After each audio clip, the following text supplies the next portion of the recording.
மணிகண்டன் கடைசியில அந்த குழந்தைகிட்ட பேசிட்டு இருப்பாரு.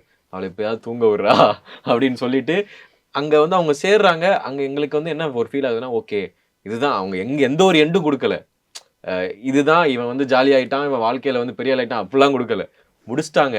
அதுக்கப்புறம் இவன் வாழ்க்கைய பார்த்துப்பான். அது மாரி தான் உங்க வாழ்க்கைய போய் பாருங்கடா! அப்படின்ற ஒரு ஃபீல். அதுதான் அந்த ஐடியாலஜியா? ஆமா. ஏன்னா, பணம் வாழ்க்கைக்கு ரொம்ப தேவை.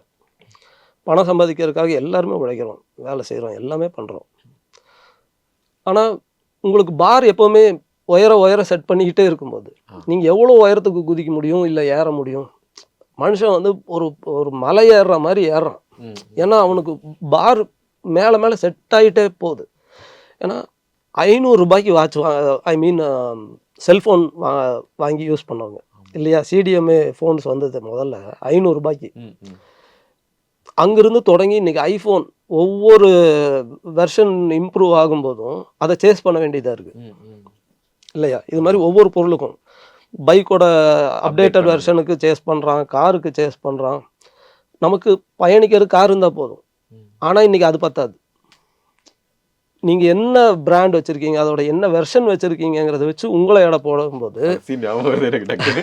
உங்கள எடை போடும்போது நம்ம ஒரு ஒரு ஒரு சேஸ்லயே இருக்கோம் வாழ்க்கையில. எப்பவுமே எதையோ ஒண்ணு வெரட்டி ஓடிக்கிட்டே இருக்கிறோம். ம், ம். எப்ப நின்னு வாழ்றதுங்கிற ஒரு கேள்வி இருக்கு.